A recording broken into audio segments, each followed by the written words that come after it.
Bom dia a todos. Vamos dar início ao nosso primeiro webinar da gestão 2024-2025 da Academia Estadual de Cuidados Paliativos São Paulo.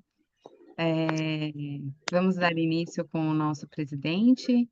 Queremos agradecer a presença de todos vocês e tenho certeza que será muito enriquecedor todas as falas. Agradecer aos palestrantes e a nossa abertura vai ser com o presidente Carlos Joane. Oi, gente, eu aqui no Zoom para conseguir entrar, eu virei 2460045, tá? Então deixei de ser eu, o Cadu, mas para a gente está sendo uma honra a gente poder organizar nosso primeiro evento. No vídeo de divulgação eu coloquei para vocês, nós assumimos efetivamente no dia 21 de março.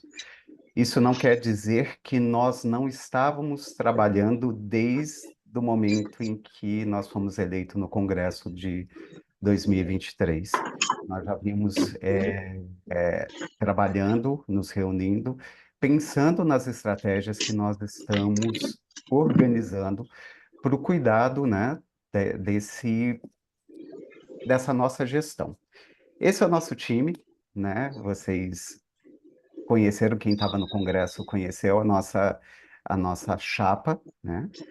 Eu estou como presidente, mas eu costumo dizer que a gestão que nós pretendemos e que nós estamos a fazer dentro da chapa é uma gestão onde todos têm voz, tá?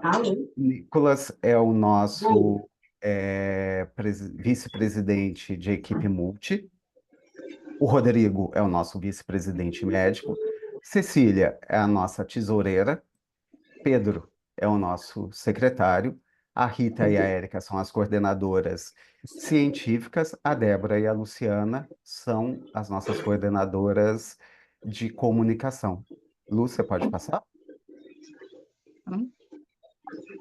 Está finalizando aí o curso de especialista na ciência da melhoria pelo E HI, nós temos as HI, nossas desculpa, e colaboradoras. autor do livro Síndrome pós-cuidados intensivos, Tem PICS, como alguém salvar mais com o vidas. microfone aberto. Bom, voltando.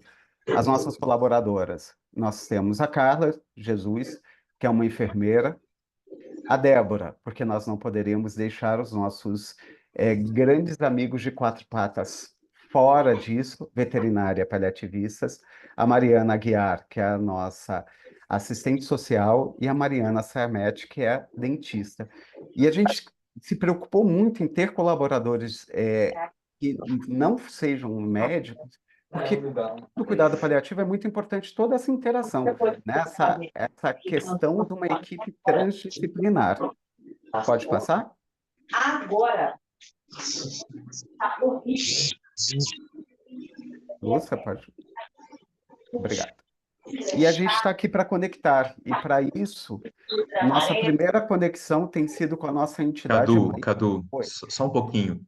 Gente, eu vou pedir, por favor, a todos que estão com os áudios abertos que fechem, porque está interferindo e a gente não consegue ouvir com clareza o que o Cadu está falando.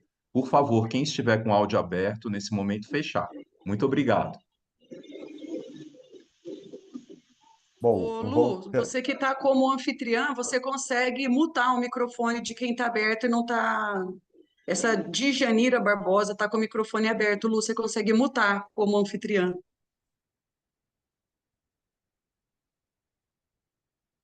Agora eu acho que mutou. Bom, seguimos aí, né? Como eu falei, nós fizemos questão de ter junto conosco equipe multi, né? Não médicos, pela importância que a gente tem dentro do cuidado paliativo deles. E muitas vezes a gente acaba não olhando tanto para isso e ter esse olhar muito detalhado, muito carinhoso com eles.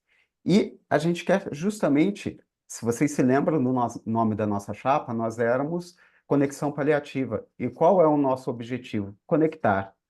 Como eu estava falando, a nossa primeira conexão é com a nossa entidade mãe, a NCP. Nós somos a AECP, Academia Estadual de Cuidados Paliativos, e nós temos a nossa entidade mãe, a ANCP.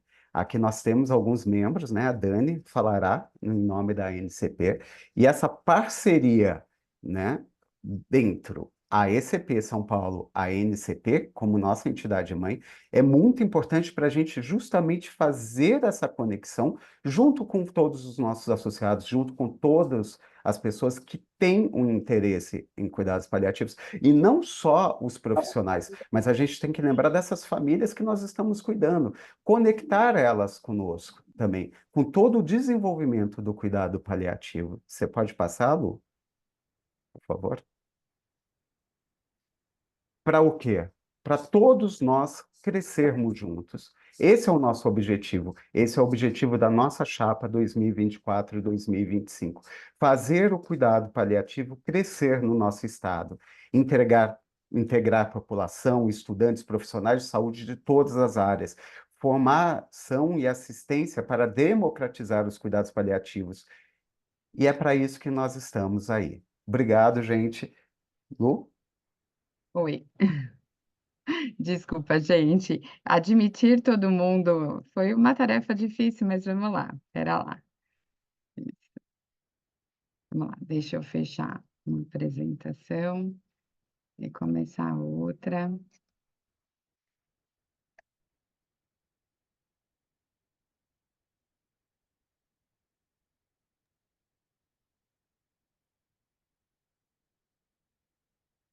Bom, a gente vai dar início, né, aos nossos palestrantes, ao nosso webinar, com a apresentação dos palestrantes. Eu vou apresentar agora a Juliana Meneguzzi, que vai falar dos desafios da atuação da equipe multidisciplinar dentro da realidade atual, né? Juliana é graduada em Serviço Social pela Universidade Estadual Paulista Júlio de Mesquita, Unesp, Franca. Possui residência multiprofissional em saúde da família e comunidade pela Universidade Federal de São Carlos, a UFSCar, mestrado em gestão da clínica, doutorando em ciências da saúde pela mesma universidade, é membro fundadora do projeto de extensão coletivo de cuidados paliativos São Carlos, também docente no curso de especialização em cuidados paliativos da UFSCar, membro oficial da Rede Brasileira de Cuidados Paliativos Pediátricos, assistente social na unidade escola da UFSCar. Juliana, muito obrigada. Eu vou compartilhar a sua apresentação. Eu que agradeço, Luciana. Enquanto vai projetando aí o slide, eu gostaria já de, né, agradecer a toda a diretoria da ANCP São Paulo pelo convite, pelo carinho, né, em nome do Nicolas, que fez o contato inicial comigo. Então, né, quero estender a todos vocês e parabenizá-los também, né, por esse encontro nessa manhã de sábado. Então, né, o tema central da mesa, né, e uma mesa, né, que eu estou muito honrada de fazer parte, tendo a presença de colegas tão potentes, e o Samir que esteve comigo, né, junto em Brasília, e durante todo o processo aí da Frente Paliativista. Então, me sinto muito honrada em compor aqui essa mesa, né, com um desafio grande, né, de trazer um pouquinho, né, com esse tema central, como a gente consegue fazer, né, o cuidado paliativo na nossa realidade, sem ter a política nacional de cuidados paliativos, né? Onde a minha fala vai estar mais centralizada em relação aos desafios da atuação da equipe multidisciplinar dentro dessa realidade. Pode passar, Lu, por favor. E aí, né, com esse tema que me foi dado, eu esmiucei 4 grandes reflexões que eu gostaria já de convidá-los a fazer esse processo reflexivo junto comigo, né? Então, quando eu olhei, né, para essa encomenda, né, de trazer os desafios da atuação da equipe multidisciplinar dentro da realidade atual, eu gostaria que cada um de vocês começassem a fazer um exercício de olhar para a realidade que vocês estão inseridos, né? Então, qual é a realidade, né, em que estamos falando, né? Como é minha realidade de trabalho, né? Quais são as dinâmicas que acontecem ali, tanto num contexto micro, né, pensando a sua realidade, mas pensando também a rede de cuidado de uma forma ampliada que faz interface com a sua realidade. E de que tipo de equipe que estamos falando, né? Como é a minha equipe, né? Minha equipe é formada de que forma? Como as pessoas se relacionam, né?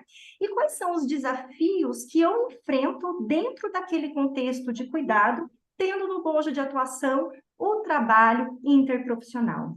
E para além disso, porque os desafios fazem parte, mas a gente tem que pensar que há caminhos, né? E que caminhos são possíveis dentro de cada contexto de trabalho de vocês, e aqui eu vou trazer e vou aprofundar mais a minha experiência, né, aqui na Unidade de Saúde Escola, pensando as estratégias e as possibilidades desse fazer profissional dentro da assistência paliativa interprofissional.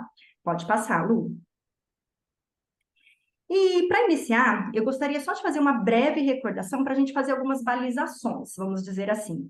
Primeira coisa para a gente ter em mente é que a saúde ela é uma área, por natureza, interdisciplinar e interprofissional. Ela já nasce dessa forma, com essa gênese. Então, aqui eu trago 2 elementos, né, de legislação, né? Primeiro, do próprio SUS, né, que vai trazer qual é a compreensão de saúde que nós temos que ter, né, no nosso fazer cotidiano, trazendo como elementos de suma relevância e importância os determinantes e condicionantes sociais de saúde. Já, né, fazendo toda a integração com elementos, né, de outras políticas públicas, né, no sentido de garantir alimentação, moradia, saneamento, trabalho, renda. Então, uma transversalidade tanto da política de saúde como com outras políticas para o atendimento de uma integralidade no cuidado. Ou seja, para isso acontecer, eu preciso conversar, né, e trabalhar de uma maneira interprofissional. E aqui eu trago a resolução, né, de outubro de 2018, que é a famosa, né, que é a exclusiva hoje que nós temos, quando a gente pensa cuidados paliativos, porque a gente tem que fazer, só um parênteses, né, que a atenção paliativa ela vai aparecer em outros contextos, em outras políticas, né, então ela é citada na Política Nacional de Atenção Básica, na atenção domiciliar, como dentre tantas outras que a gente tem no cenário nacional, mas quando a gente pensa uma política, uma resolução, porque ela ainda não tem caráter de lei, para nortear o nosso trabalho que a gente tem hoje, né, é a resolução de 2018. E dentro do seu bojo, ela vai deixar muito explícito que para fazer cuidado paliativo, eu vou precisar de uma equipe multidisciplinar. E trazendo para um contexto de maior integração, de uma equipe interprofissional. Pode passar, Lu. E, né, trazendo já a minha primeira reflexão de qual realidade estamos falando, né? Então, eu vou trazer um pouquinho da realidade em que eu estou inserida, né? De onde eu falo, né? Essa é a fachada da Unidade de Saúde Escola, meu lugar de atuação como assistente social. Ela é um cenário escola, né? E com ela a gente tem alguns desafios que eu vou apresentar mais para frente. E o carro-chefe desse serviço é a reabilitação, né? Eu estou nesse cenário há 10 anos, pessoal, né? E quando eu cheguei em 2014 nesse serviço, né, a reabilitação vinha muito num processo curativo, né, dentro dos cuidados que eles ofereciam para o público atendido. Esse serviço, ele trabalha todos os ciclos de vida. Então, eu vou ter desde a gestante até o idoso, tá? Então, desde bebezinhos, crianças, jovens e idosos, tá? Então, o foco era a reabilitação, né? Tendo aí sucessos nos ganhos funcionais. Isso para mim chamava muita atenção, né, quando eu chego nesse cenário, né? E o perfil dos nossos usuários em grande maneira, pessoas com diversas condições de deficiências, tá? E situações crônicas e complexas de saúde. Aqui eu trago só alguns diagnósticos que a gente tem ali, né? Como demências, né? DPOCs graves, AVCs, síndromes genéticas, enfim. Então, a gente tem um perfil extremamente ampliado, tá? De condições de saúde em que eu preciso ter a lupa, o olhar e a atenção paliativa dentro desse processo de cuidado, tá? E aí, não tem como eu não falar de como esse serviço se relaciona com a rede local de saúde. Então, qual que é hoje o meu contexto local? Pensando a interface da rede de atenção à saúde. Eu tenho, infelizmente, hoje, né, e eu acredito que não seja muito diferente de outros cenários, uma rede, infelizmente, extremamente frágil, sobretudo dentro da atenção paliativa. Pode passar, Lu. E E aqui, quando a gente pensa, de que equipe estamos falando? Aqui eu quero chamar vocês para um exercício. Pode voltar, por favor, Lu. Eu trago, vou tá avançando. Eu trago 2 perfis de equipe que faz parte, inclusive, da dissertação de doutorado da Marina Peduzzi. Não está voltando, Lu? Isso, obrigada. Em que ela traz, né, 2 tipos de equipe, e eu queria que vocês fizessem o seguinte exercício, né? Como será que a minha equipe se relaciona entre si, né? Eu estou falando de uma equipe de pessoas que apenas se agrupam, ou seja, que justapõem ações, justapõem cuidados, né? Cada um ali fazendo suas atividades, né? Olhando para objetivos muitas das vezes distintos, né? Ou seja, estou dividindo apenas o espaço, né? Ou eu estou falando de uma equipe que integra, né? Que ela dá o nome de equipe integração, onde as ações possuem uma articulação entre si, né? E que os trabalhadores de saúde realmente têm um objetivo comum de cuidado, né? E aí, quando eu faço o exercício de olhar para o cenário em que estou, para caracterizar a equipe, né, da unidade de saúde escola, eu tenho que pensar como ela se compõe, né? Então, eu tenho tanto estudantes de graduação como estudantes de pós-graduação de todos os cursos de saúde, gente. Então, é muita gente reunida ali naquele contexto. Então, tanto alunos de graduação da medicina, da terapia ocupacional, fisioterapia, psicologia, gerontologia, outras áreas que comungam também da saúde, né? Pensando nas engenharias aqui na universidade. Vou ter um bojo robusto também de servidores docentes, né? No acompanhamento dessa prática de estágio em prol do SUS, e vou ter os servidores assistenciais, que é o meu caso, né, como assistente social. E dentro desse contexto saúde-escola, eu vou ter muitas ações de cuidado, né? Só para vocês terem ideia, pensando o recorte da fisioterapia, hoje eu tenho 10 ações de fisioterapia acontecendo naquele cenário. 4 ambulatórios de medicina, 4 de terapia ocupacional. Então, eu tenho muitas atividades, né, compondo ali os cuidados em saúde. E aí, quando eu vou olhando para as diferentes ações em que eu estou inserida, eu vou ter equipes, tanto que se relacionam como agrupamento e que se relacionam de forma como equipe integração, pensando uma lógica do trabalho interprofissional, né? E aí eu costumo dizer que a USA é uma unidade sui generis, né? Ela é única, né? Ela é muito singular, porque dentro da rede de atenção à saúde aqui de São Carlos, nós somos um serviço de média complexidade no SUS, tá? Então, nós somos prestadores de serviço para o Sistema Único de Saúde, onde o tripé da universidade, que é o ensino, a pesquisa e a extensão, ela promove a assistência para a sua população. Então, a lógica de trabalho ela é um pouco inversa do que a gente vai observar em outros cenários de contexto no SUS. Pode passar, por gentileza, Lu. E aí, diante desse contexto, né, eu fui me deparando, né, com alguns desafios muito importantes, gente. Quando eu ia, né, nas reuniões de equipe, discutir alguns casos, eu fui percebendo, né, dentro aí do cuidado paliativo, que os profissionais, de modo geral, tá, tinham muita dificuldade de identificar essa população que carecia desse olhar.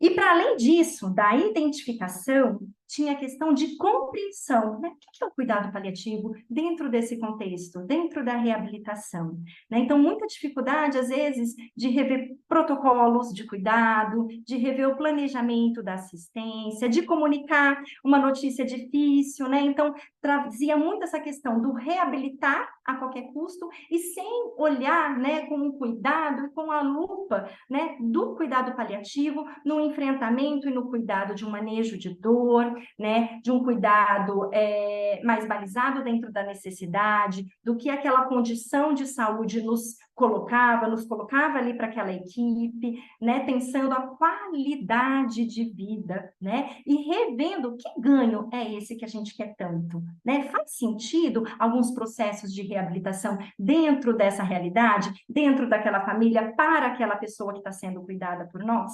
E aí eu percebia, gente, falas de um certo preconceito, né? Mas se eu exerço um preconceito, é porque muitas das vezes eu vou ter um desconhecimento sobre aquilo. paliativo, né? Então, eu fui percebendo que as pessoas não sabiam. Então, quando eu chego nesse serviço, né, e eu venho de um serviço que tinha uma robustez em cuidados paliativos, né? Eu venho de um ambiente hospitalar, onde estava sendo implantada uma enfermaria, tinha um ambulatório integrado de cuidados paliativos aqui no interior, onde todo mundo estava sendo formado em processo, então era muito tranquilo, a linguagem era única para todos. E aí, de repente, me vejo no contexto onde eu tenho um perfil de assistência paliativa a ser realizado e as pessoas não realizavam, não tinha isso dentro do seu DNA, como a minha vivência anterior, vivida no ambiente hospitalar e ambulatorial, no hospital aqui do interior. E aí, a gente precisava falar do quê? De formação. Né? Eu só consigo fazer algo se eu sou formada naquilo. Se eu não tenho formação, como eu vou conseguir cuidar do outro dentro da assistência do cuidado paliativo? Isso é humanamente impossível. Exigir que o outro faça algo que ele não sabe, né? E aí eu fui fazendo esses diagnósticos situacionais para pensar, bom, que estratégia eu posso utilizar sendo assistente social dentro desse cenário de cuidado? Pode passar, Lu. E aqui eu trago essas imagens, né? E aí foi um exercício muito reflexivo para mim, que me fez entrar em contato, inclusive, com a minha trajetória profissional, viu, Nicolas? Te agradeço muito por isso e a toda a direção, porque eu entrei em contato no como que o cuidado paliativo mesmo foi ganhando corpo e sentido dentro desse cenário escola da universidade. Né? Então, eu coloco essa imagem de uma menininha tocando flauta, né? E quando a gente pensa o som da flauta, ele é um som muito tímido, né? Deixa eu só pegar minha cachorrinha, que ela tá que se coça aqui, gente. Deixa ela se acalmar. O som da flauta, ele é um som baixinho, né? Se a gente não presta atenção, a gente não consegue sequer ouvir, né? E eu me via muito em determinadas situações aqui nesse contexto, como essa menininha tocando flauta, né? Parecia que só eu tocava flauta, né? Então eu comecei a pensar, o que eu posso fazer, né, para que eu tenha uma orquestra, né, para que o som do cuidado paliativo dentro desse cenário de cuidado em reabilitação, sobretudo, ganhe corpos, né, ganhe um som maior e que as pessoas realmente consigam entender e compreender a necessidade e importância desse cuidado, né? E aqui eu vou trazer, né, dois elementos extremamente importantes, né? E eu acho que esse desafio foi muito importante para mim, porque às vezes a gente pensa o cuidado paliativo e a representação social dele já vem intimamente relacionada ao médico, né? E ali no meu cenário eu não tenho um médico paliativista, gente. E aí, desculpa. E aí, eu falei, bom, vamos lá, né, Juliana, é você que está nesse serviço, que tem um pouco mais de experiência, né, dentro desse cuidado, e eu fui, então, né, trazendo o bojo, né, do meu projeto ético-político, né, como assistente social, e também, né, um exercício muito grande de um projeto de extensão que a gente tem desde 2015 aqui na universidade, que vai trabalhando e formando os profissionais da rede de serviço aqui de São Carlos dentro dos cuidados paliativos. É um projeto de extensão que está caminhando para 9 anos de existência, né? E o nosso objetivo é justamente formar, né, e sensibilizar a rede de cuidado, tá? Para o cuidado paliativo. Então, dentro desses dois elementos, né, do serviço social, dos cuidados paliativos, eu fui me fortalecendo e começando a criar estratégias de como fazer esse cuidado aqui na USE. Então, baseada nos ensinamentos da Cicely Saunders, né, pensando o elemento da dor social nesse cuidado, eu fui trazendo mesmo para o bojo da minha profissão, né? Olha, precisamos falar e precisamos dar nomes a algumas situações que a gente vive aqui. Então, fui me encorajando e fui me colocando, sabe, gente? Então, precisamos falar, nesse caso, melhor do planejamento de cuidado, né? Precisamos falar com certa urgência de acesso a determinados direitos sociais que tangenciam esse usuário, essa criança, essa família, né? Precisamos saber nos comunicar melhor em situações de notícias difíceis, né? Como estamos fazendo essa interlocução com o outro, né? Vamos trazer a questão da diretiva antecipada de vontade? Qual é o desejo desse usuário, dessa família? A equidade no acesso acesso, inclusive, a questões de processos judiciais, quando eu falo de uma situação de uma pessoa vivendo uma doença ameaçadora de vida, e inclusive planejamento e situações de óbito que a gente percebe proximidade.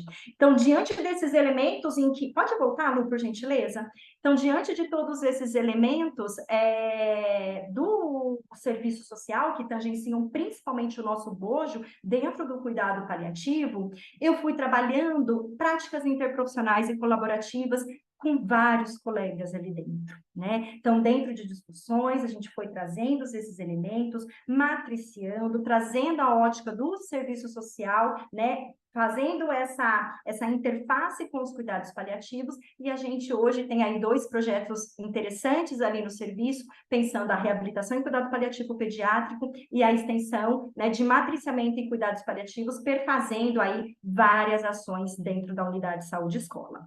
Pode passar, por gentileza, Lu?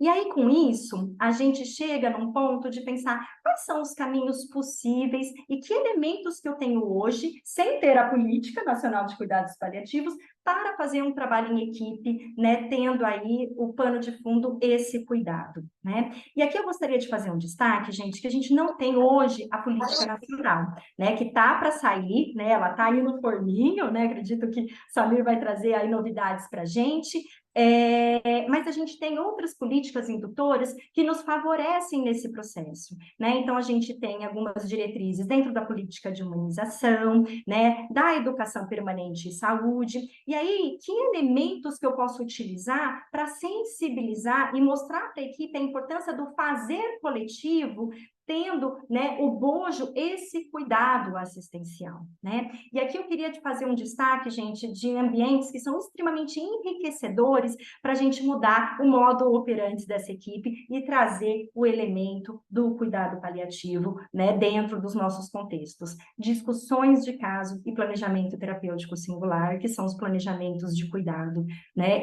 Essa frente que a gente tem, gente, é de extrema robustez e de extrema riqueza para a gente começar a sensibilizar a equipe e dentro das discussões, inclusive, matriciá-los com elementos importantes do cuidado, tá? Então, eu queria fazer esse destaque. A questão dos atendimentos em conjunto, né? Olha, eu vou fazer agora uma comunicação de notícia difícil, você quer ir junto comigo? Vamos, né? Você vai matriciar o outro com seu olhar, o outro vai ganhando elementos de formação em processo, né? Traduzindo o quê? Em práticas colaborativas, tanto dentro do seu serviço, como fora do seu serviço, que eu vou falar um pouquinho, né? A questão das capacitações.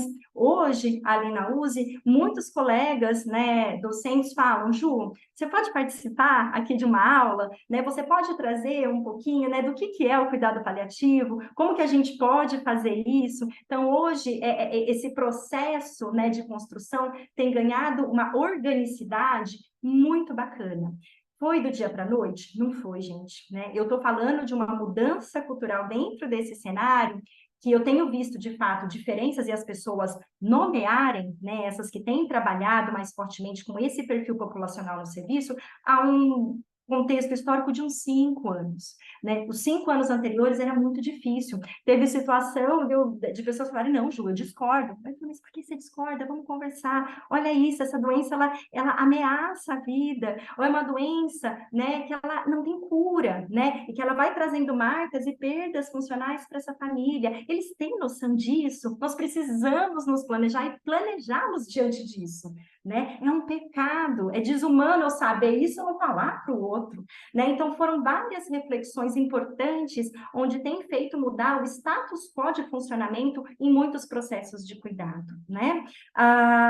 Então, visitas domiciliares e institucionais, né? Que eu trago destaque dentro da política de educação, tendo as escolas como grandes parceiras, principalmente quando eu olho para a questão da infância, né?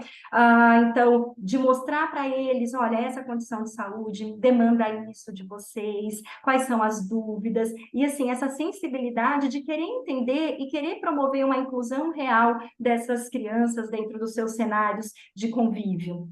E um elemento que eu tenho utilizado recentemente, porque o serviço social ali na USE, gente, ele transversaliza todos os ciclos de vida, né? Ele é uma ação transversal. Para algumas ações, o meu mergulho é muito maior, como, por exemplo, na infância, então ali eu tenho um debruçar muito maior da minha atividade profissional, e dentro da neurologia do universo adulto, né? Então, em algumas situações de relatórios e de encaminhamentos, eu tenho colocado alguns starts, né? Que fazem essa íntima relação com a assistência paliativa, né? Então, por exemplo, situação de negativa de BPC, onde eu estou falando de uma criança que tem paralisia cerebral grau 3 e uma síndrome de West de difícil controle, o perito da Previdência Social negou o BPC dessa criança. Eu fiz a resposta baseada em todos os princípios do cuidado paliativo e do direito social dela ter acesso a esse benefício, né? O quanto que algumas linguagens vão fazer diferença dentro do acesso de cidadania dessa pessoa. E essa criança depois teve ali a reavaliação do meu argumento ali dentro do meu INSS, e ela passou a receber, porque tem pessoas que desconhecem determinadas situações de saúde, o agravamento dela na vida das pessoas. Dentro do sistema de justiça, recentemente nós tivemos uma situação também de prioridade, né, de organização de um casamento, de uma formalização de um casamento, de um casal que estavam juntos há muitos anos, né, há mais de 10 anos, só que ele ainda estava em união de casamento, né, com a antiga esposa. E toda a sensibilidade desse defensor público, que tem sido um grande parceiro em determinadas situações que tangenciam o cuidado paliativo, em ter prioridades. Eu estou falando de um paciente que tem um DPOC gravíssimo. A cada desestabilização clínica, pode ser que ele morra, né? Então, a gente precisa falar isso. E o quanto que esse trabalho em rede, então, quando eu penso o cuidado multiprofissional, eu não estou restringindo ele como assistente social apenas dentro do meu serviço, né? Eu preciso também ecoar minhas vozes em outras políticas públicas para que, de fato, a gente trabalhe em rede ampliada. E falando da saúde, né, as urgências que a gente tem para determinadas consultas, para determinados exames, né? Então, a gente precisa dar nome. Às vezes a gente fica incomodado, né, fica meio tímido, né, de falar determinadas nomenclaturas, mas a gente tem que se empoderar, pessoal, e falar, porque foi assim que eu tenho conseguido transformar um pouco esse cenário em que estou inserida, né? E hoje eu avalio de forma muito positiva, né? Bem como a realidade local, quando eu preciso fazer toda essa integralidade e intersetorialidade das políticas que tangenciam a assistência paliativa. Pode passar, por favor, Lu. E, por fim, né, para finalizar a minha fala, que a gente, dentro dos nossos processos de cuidado, dentro das nossas equipes, a gente consiga construir pontes, né, e não muros para a realização do trabalho em equipe e os desafios que farão parte, inevitavelmente, da nossa realidade de cuidado. Muito obrigada.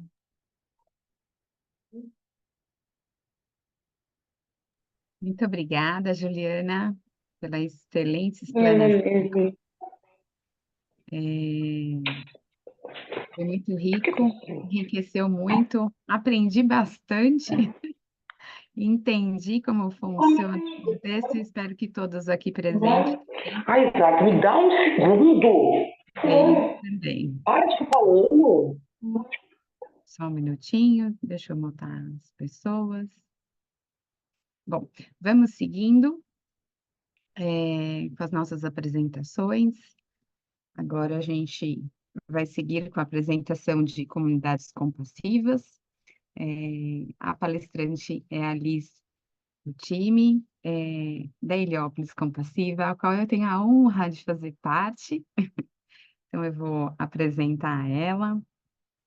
Só um minutinho, vamos pegar aqui.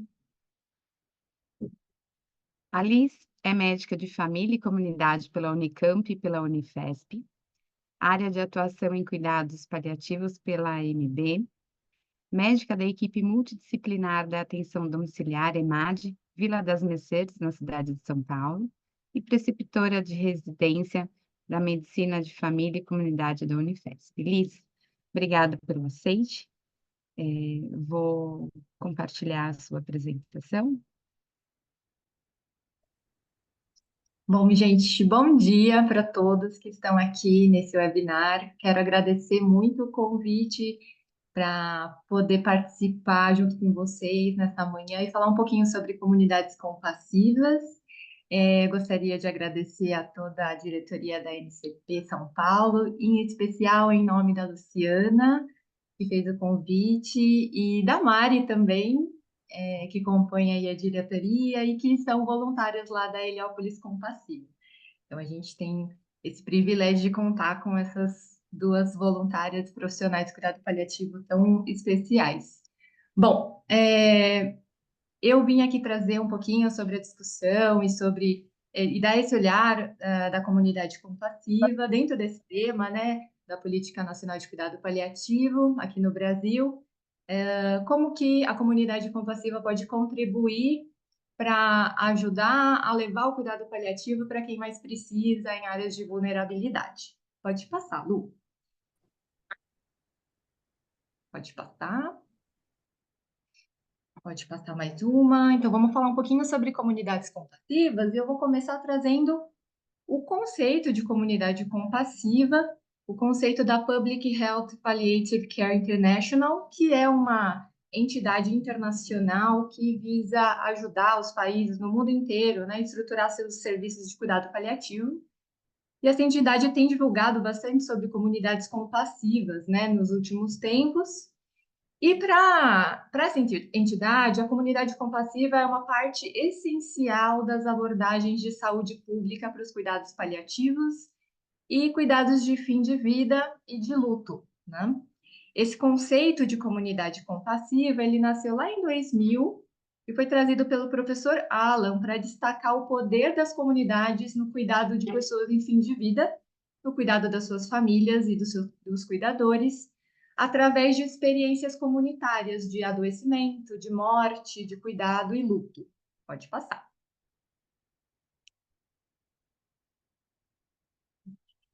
Bom, então, as comunidades compassivas, elas são iniciativas de grupos de vizinhos que vivem numa mesma localidade e que se organizam para oferecer apoio para as pessoas que moram nessa comunidade e que convivem com doenças que possam limitar a vida e para lidar com questões como cuidado a essas pessoas, questões como perda, da morte, o luto, né?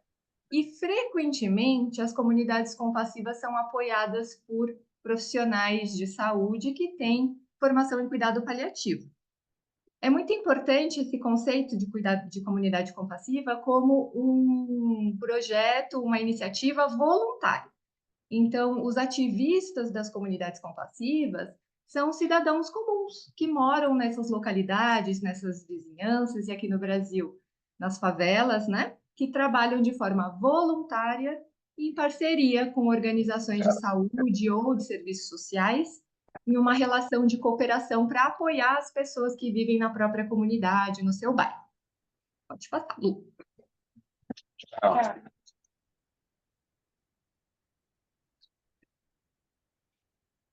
E pode voltar um pouquinho, Lu. Para essa entidade, eles vão além do conceito da comunidade compassiva. Eles trazem um conceito de cidades compassivas, né? E as cidades compassivas seriam essas comunidades, essas cidades que reconhecem publicamente as pessoas que estão em sofrimento devido a questões de saúde, né? E as cidades compassivas, elas reconhecem essas pessoas, bem como os problemas que elas enfrentam e as necessidades de saúde que elas apresentam, né? As cidades compassivas procuram recrutar todos os setores de uma sociedade para apoiar e reduzir o impacto negativo social, psicológico, impacto médico dessas doenças graves que precisam de cuidado paliativo, né? A cidade compassiva, então, é uma comunidade que reconhece que cuidar uns dos outros em tempos de crise, de adoecimento, não é uma tarefa apenas dos setores de serviços de saúde e dos serviços sociais, mas é uma responsabilidade de todos que vivem em comunidade. Pode passar, Lu. E aí, sob esse tema de comunidades compassivas, vale muito lembrar que o ano passado, o tema do Dia Mundial de Cuidados Paliativos foi justamente comunidades compassivas juntos pelo cuidado paliativo. Então, se jogou uma luz muito grande, né, para as comunidades compassivas como uma estratégia para levar o cuidado paliativo nos lugares mais vulneráveis e onde é mais necessário o cuidado paliativo através de organização comunitária, né? Então, essa foi toda a propaganda, né, e a divulgação do Dia Mundial de Cuidado Paliativo do ano passado, de 2023. Pode passar, Lu.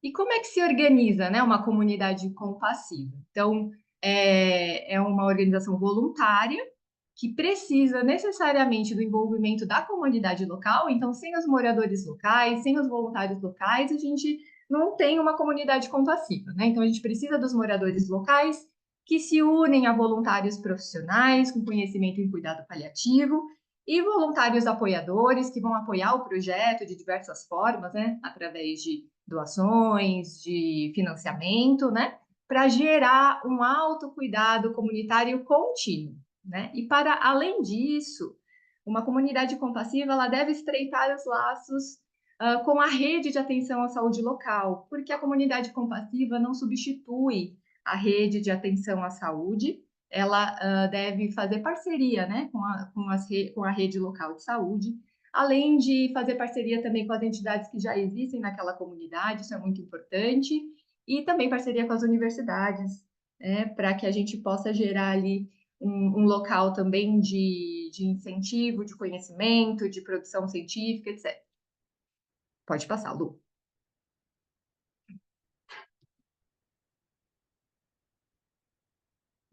Eu vou falar um pouquinho sobre a experiência da Heliópolis Compassiva, aqui em São Paulo, né?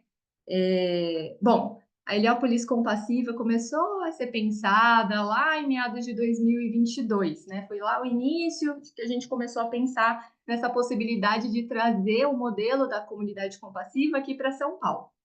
E a inspiração para nós foi a favela compassiva do professor Alexandre, num momento também em que estava falando mais sobre as comunidades compassivas, em 2022, o movimento Mãe Trícia também naquela época estava trazendo à tona a favela compassiva do professor Alexandre, e isso gerou uma vontade muito grande de trazer esse modelo aqui para São Paulo. E por que Heliópolis, né? Porque como a Lu muito falou ali no começo que estava me apresentando, né? Eu sou médica da atenção domiciliar da EMAD Vila das Mercês, que é a EMAD que abrange o território todo do Ipiranga, aqui em São Paulo, na região sudeste. E Heliópolis, a favela de Heliópolis fica nesse território, né? Então eu entro na favela de Heliópolis há 7 anos para fazer atenção domiciliar e cuidado paliativo lá dentro. Então, por isso, né, que a gente pensou inicialmente em trazer a comunidade compassiva aqui para São Paulo, para dentro de Heliópolis. E logo eu fui atrás de pessoas que pudessem ajudar nesse processo, né? Então, no início, e compartilhei esse sonho, esse desejo com a Isabela, que é uma enfermeira paliativista com a qual eu trabalhei por um tempo no Hospital Oswaldo Cruz, depois a Gabi, e aí a gente foi se conectando, né? O Alexandre mandou os contatos da Mari, da Amanda, e a gente formou esse grupo inicial de pessoas que sonharam juntos de trazer a comunidade compassiva aqui para Heliópolis. E muito depois, logo depois a gente já conheceu a Luciana, que já tinha uma experiência grande, né, na favela compassiva com a Alexandre, a Betina também, que já atuava lá, e a gente foi formando esse grupo de pessoas que se empenharam para fazer isso acontecer, né? A gente começou com conversas com lideranças da comunidade. Nesse ano de 2022, a gente também, no finalzinho desse ano, a gente foi lá na Favela Compassiva conhecer o projeto pessoalmente, nós fomos visitar, fomos recebidos lá pelo grupo, pelos voluntários da Favela Compassiva, e a gente começou também a fazer uma conversa com a rede de assistência local, com a supervisão de saúde aqui da região sudeste, com a coordenadoria de saúde aqui da Sudeste também, para que eles pudessem ter conhecimento do projeto e apoiar a gente de alguma forma, e nós estamos recebendo esse apoio, inclusive da rede de assistência à saúde, da coordenadoria, né, da gestão de saúde aqui da região Sudeste. Fizemos inúmeras reuniões online sobre o projeto, de como que a gente iria começar, e resolvemos começar o nosso projeto por meio do curso de formação de agentes compassivos, né? Então, a gente começou a divulgar o projeto nas redes, né? E aí tá aí para vocês o nosso Instagram, que é Heliópolis Compassiva. E aí a gente começou a divulgar a inscrição no projeto para começar o curso de formação de agentes compassivos, que começou no ano passado, em setembro, com a aula inaugural do curso, com o professor Alexandre que veio. A gente também teve a honra de receber a Rafa da Cabana Compassiva e a Érica da Goiânia Compassiva para estarem nesse momento inicial do nosso projeto, né? E de setembro a março de setembro de 2023 a março de 2024, mês passado, a gente fez o nosso curso com as discussões de diversos temas que englobavam temas de cuidados paliativos, né, e cuidados em saúde de pessoas que estão em fase de fim de vida na comunidade de Heliópolis, né? Para vocês que não conhecem Heliópolis Compassiva, a gente começou lá no comecinho com o nome São Paulo Compassiva, né? A gente pensou nesse nome inicial por ser a primeira comunidade compassiva aqui em São Paulo. Mas conforme a gente foi andando com o projeto e integrando com a comunidade, a gente percebeu a grande importância de mudar o nosso nome de São Paulo Compassiva para Heliópolis Compassiva, para dar mais identidade e, de fato, pelo nome, já localizar onde nós estamos, né? Então, nesse processo todo de organização da nossa comunidade compassiva, a gente mudou de nome para Heliópolis Compassiva, né? Pode mudar, Lu. Para vocês que não conhecem aqui São Paulo, Heliópolis, a favela de Heliópolis é um território de aproximadamente 1 milhão de metros quadrados, né? O desafio inicial é o território, que é gigantesco, de Heliópolis. É uma favela que começou com um histórico de muita luta por moradia, né? Os primeiros moradores da favela de Heliópolis são pessoas que vieram do Nordeste para trabalhar na construção do Hospital Heliópolis, que é um hospital estadual da região, é um hospital geral, e também por conta de mudanças, realocação de pessoas que estavam numa ocupação na Vila Prudente, que foram deslocadas para o terreno de Heliópolis. Foi aí que começou a comunidade de Heliópolis. Então, a gente está dentro de uma comunidade que já tem um histórico de união e de luta muito grande, né? De luta comunitária, de união comunitária, né? Dessa noção, né, da necessidade de se unir para conseguir os seus direitos, né? E lutar pelos seus direitos. Então, é nesse cenário que nós estamos, né? Ela está localizada na região sudeste de São Paulo, faz fronteira com São Caetano, né? Com a ABC. Tem aproximadamente 200 mil habitantes. Então, a favela de Heliópolis é maior do que muita cidade, do que muito município aqui do nosso estado de São Paulo, né? Então, eis o nosso grande desafio de levar a comunidade compassiva para esse local, né? E a rede de assistência à saúde de Heliópolis, ela conta com 5 unidades básicas de saúde que atendem a população de Heliópolis. Nós temos o nosso hospital estadual Heliópolis no território. A gente também conta com o AME, né, que é o ambulatório de especialidades, um CAPS-AD e uma equipe de atenção domiciliar, né? Pode passar, Lu. E quais são os objetivos da nossa comunidade compassiva? Em linhas gerais, e sendo bem objetiva, oferecer abordagem paliativa aos moradores da favela de Heliópolis, capacitar de forma continuada profissionais de saúde, cuidadores e moradores de Heliópolis em cuidados paliativos, contribuir para a transformação da cultura de cuidado local, fortalecer a intersetorialidade para o cuidado integral e incentivar o voluntariado e o sentimento de compaixão como a força motriz para o alívio do sofrimento humano. Então, esses são os objetivos da nossa comunidade compassiva. Pode passar, Lu. Bom, aí está um pouquinho dos temas que a gente abordou no nosso primeiro curso de formação, que a gente julgou ser muito necessário para a gente começar as nossas atividades de assistência, né? Então, começamos com o cuidado paliativo, os conceitos gerais de cuidado paliativo e conceitos de comunidade compassiva, e aí a gente recebeu o professor Alexandre nessa aula inaugural. Falamos um pouco sobre elegibilidade para cuidados paliativos e critérios para admissão no projeto, né? E sobre o atendimento domiciliar, porque é disso que se trata, né? A gente vai fazer o atendimento na casa das pessoas que moram lá na favela de Heliópolis. Falamos sobre as ferramentas principais da abordagem paliativa, conversamos sobre comunicação em saúde, comunicação de más notícias, sobre espiritualidade, cuidando de quem cuida, né, a importância de cuidar do cuidador, e o planejamento do cuidado de fim de vida, que foi o último tema aí que a gente abordou no nosso curso. E nesse caminhar, a gente teve o privilégio, né, de ter a participação de pessoas muito especiais, aí eu dei o professor Alexandre, a Rafa da Cabana, a Érica da Goiânia Compassiva, mas tivemos também outros palestrantes que vieram nos ajudar com temas muito especiais. Então, a Joyce, que é uma capelã, que veio falar sobre espiritualidade, é uma capelã que trabalha com cuidado paliativo no Hospital Oswaldo Cruz. Tivemos também a participação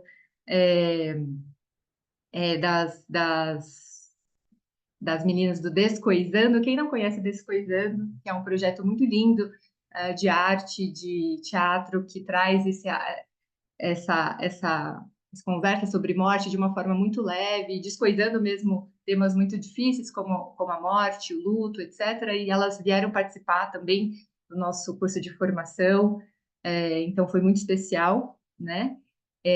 Então, essas parcerias que a gente vai fazendo ao longo, né, da consolidação do nosso projeto em Heliópolis também tem sido muito importante, né, para reafirmar o nosso projeto e enriquecer, né, a vida das pessoas que estão participando do projeto, que vão receber o cuidado através dos voluntários, né? Pode passar, Lu. Então, essa é a primeira foto do nosso primeiro dia, né? Uma foto muito emblemática, histórica para nós, né? A junção aí de várias comunidades compassivas nesse dia. Pode passar, Lu. Eu trouxe algumas fotinhas para vocês, né? Para mostrar um pouco do que a gente fez, né? Então, são momentos do curso, né?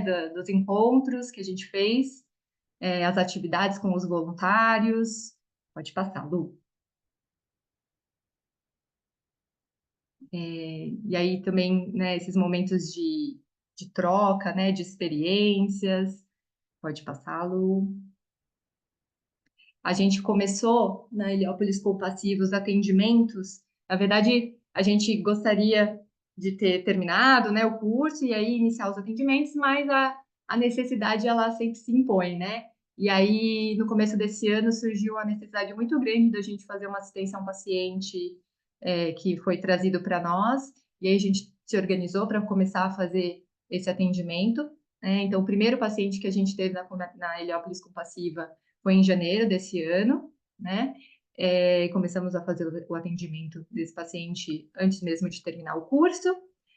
Começamos a fazer as ações com os agentes comunitários das UBSs, né? Que eu falei que são 5 UBSs que atendem o território de Heliópolis. Então, a gente começou a visitar as unidades básicas de saúde, e aí a importância da gente fazer o vínculo, né, e a integração com a supervisão de saúde do nosso território, que permitiu que a gente pudesse entrar nas UBSs, né, e conversar com os agentes comunitários, porque são eles que estão no território, né, e explicar para eles o que é o projeto Heliópolis Compassiva, o que é o cuidado paliativo, qual a importância deles olharem para a população que eles assistem, né, e identificarem a necessidade de cuidado paliativo e a necessidade de encaminhamento para o nosso projeto, né.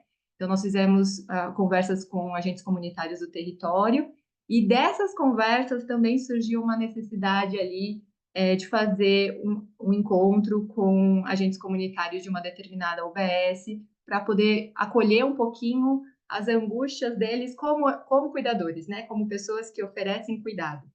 Então, também a gente conseguiu articular isso com as UBSs, e aí esse papel também da Heliópolis Compassiva de apoiar os serviços de saúde locais, da forma como a gente puder ajudar, a gente está à disposição desses serviços, né? E foi uma atividade bem importante, né? Deles serem acolhidos pelo projeto também, para que eles pudessem conversar das angústias que surgem através da ação deles como agentes comunitários em território, vendo o sofrimento humano ali tão de perto, né? E, de fato, a gente começou os mutirões em abril de 2024, esse mês, né? Nesse nosso último encontro, com novos pacientes que foram encaminhados para nós, e a gente começou realmente as atividades no território. né? Então, essas são as fotos um pouquinho aí dos agentes comunitários. É uma turma muito grande, uma turma muito bacana. São muitos agentes que estão no território de Heliópolis e são pessoas que vão ajudar bastante a gente na identificação da necessidade de cuidar do sofrimento humano ali dentro de Heliópolis. Pode passar, Lu.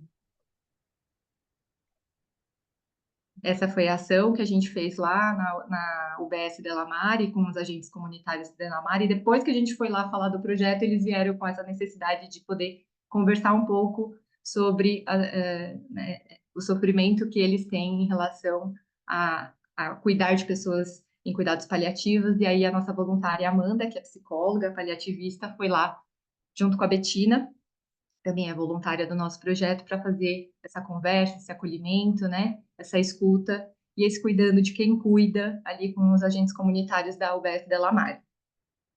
Pode passar, Lu. E esses foram alguns registros do primeiro atendimento lá em janeiro, do primeiro paciente, né, que a gente começou a acompanhar, e de lá para cá, muitos ganhos já foram notados aí, pelo fato da Heliópolis Compassiva estar envolvida nesse cuidado, junto com outras equipes que cuidam desse paciente também, por isso que a gente fala, né? A Heliópolis Compassiva não vai substituir nenhum serviço. A Heliópolis Compassiva, nesse contexto desse paciente, está junto com a atenção domiciliar e junto com a UBS que cuida desse paciente e dessa família. E aí, juntos, todos, né, nessa equipe de integração, como a Juliana trouxe, a gente consegue promover o cuidado integral, o melhor cuidado que a gente pode oferecer para essa pessoa e para essa família. A Luciana está diretamente ligada ao cuidado desse paciente, né, Lu? E até nesse encontro de abril agora, eles trouxeram todos os ganhos que foram obtidos, muito visíveis, né, nesses meses que a Heliópolis Compassiva está ajudando a apoiar esse cuidado, né? Pode passar, Lu. Então, agora em abril, né, a gente fez essa atividade dos mutirões, né, o registro das atividades. Então, a gente está tendo uma frequência de voluntários muito grande, né, isso é muito positivo. A gente está por volta de 50 voluntários que estão empenhados ali e estão presentes em todos os encontros. A gente sabe que a questão do voluntariado ela é volátil, né, mas a gente tem contado com a presença de pessoas que realmente querem estar lá. Vou olhar o Instagram dela para você, interessante. E esse foi o nosso último encontro, sala cheia, né? E todo mundo com muita vontade de poder ajudar e de oferecer cuidado paliativo ali para quem mais precisa em Heliópolis. Pode passar, Lu. Então, vou terminar aqui com essa frase, né? Que a morte, o morrer, a perda e o cuidado são responsabilidades de todos. Uma abordagem de saúde pública para os cuidados de fim de vida vê a comunidade como um parceiro igual na longa e complexa tarefa de oferecer cuidados de saúde de qualidade no fim de vida. A comunidade é parceira nossa, né? Eles precisam estar envolvidos, né? E eles precisam saber que cuidado paliativo é um direito, né? E aí, com esse envolvimento, a gente consegue mudar a cultura de cuidado paliativo local, né? Lá em Heliópolis, quiçá em São Paulo, como cidade compassiva. Obrigada pela essa oportunidade. Obrigada, Liz. Acho que não tem como não ficar tocado, né, com esse projeto, com a sua fala, de saber que, né, esse projeto está se estendendo para outros lugares, né, que começou no Rio de Janeiro. Então, no chat, várias pessoas aí falando, né, que muito, muito linda a sua apresentação e o projeto. Obrigada por estar aqui conosco. Dando continuidade, a gente vai ter agora uma fala sobre a atuação da Academia Nacional de Cuidado Paliativo no Brasil, e quem vai falar é uma psicóloga e uma querida amiga, que é a Dani Ascetti, que ela é psicóloga com área de atuação clínica e hospitalar, mestre em Ciências da Saúde pela Santa Casa de São Paulo, diretora de comunicação da Academia Nacional de Cuidado Paliativo, gestão 2022-2023, e membro do Comitê de Psicologia da ANCP também. A Daniela coordena o serviço de psicologia do Hospital Sírio-Libanês e também coordena a pós-graduação de cuidado paliativo e Saúde Mental da Faculdade Sírio-Libanês. Obrigada por estar aqui, Dani, bem-vinda. Oi, querida. Oi, Débora, querida. Saudade. Saudade do abraço. Também. Gente, um prazer estar aqui. Opa!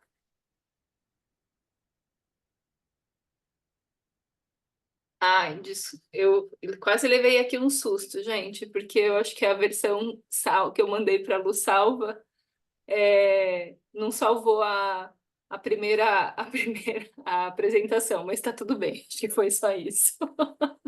Não salvou o título certo. Pode passar para a próxima. Bom, primeiro eu queria agradecer a possibilidade de estar aqui, parabenizar, né, o pessoal da Academia Estadual de Cuidado Paliativo de São Paulo. Acho que tem sido uma parceria muito bacana, essa iniciativa. Fiquei muito tocada com a fala da Juliana, agora com a fala da Liz, né? E certamente ficarei bem também mobilizada com o Samir. É uma honra estar nesse quarteto aqui, fazendo essa inauguração de um espaço tão caro, e ouvindo as falas, né, das colegas anteriores, eu fiquei pensando, acho que é onde a gente quer chegar, né? A gente quer chegar numa realidade onde as pessoas tenham acesso a essa qualidade de serviço, de profissionais, de cuidado. Então, hoje eu estou aqui representando, né, a academia, contar um pouquinho, quis trazer um pouquinho de uma narrativa, contando para vocês um pouco a história do que a gente tem percorrido e buscando aí articular com essa questão da política também pública, né? Então, só dando uma luz, né? A academia ela nasce lá em 2005 e ela é uma associação científica, né? Que ela tem esse objetivo de congregar profissionais com interesse no desenvolvimento, ensino e a implementação de cuidados paliativos, né? A gente busca também reconhecimento dessa especialidade entre os profissionais de saúde, a regularização profissional, a construção de políticas públicas e a ampliação do conhecimento do cuidado paliativo e o entendimento da população sobre a importância desses cuidados.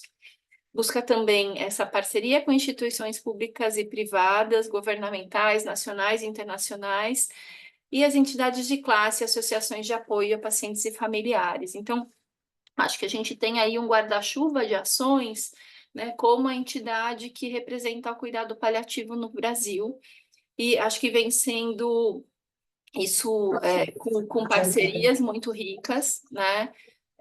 Acho que é um prazer, inclusive, também estar com o Samir aqui, né? Acho que a gente vê a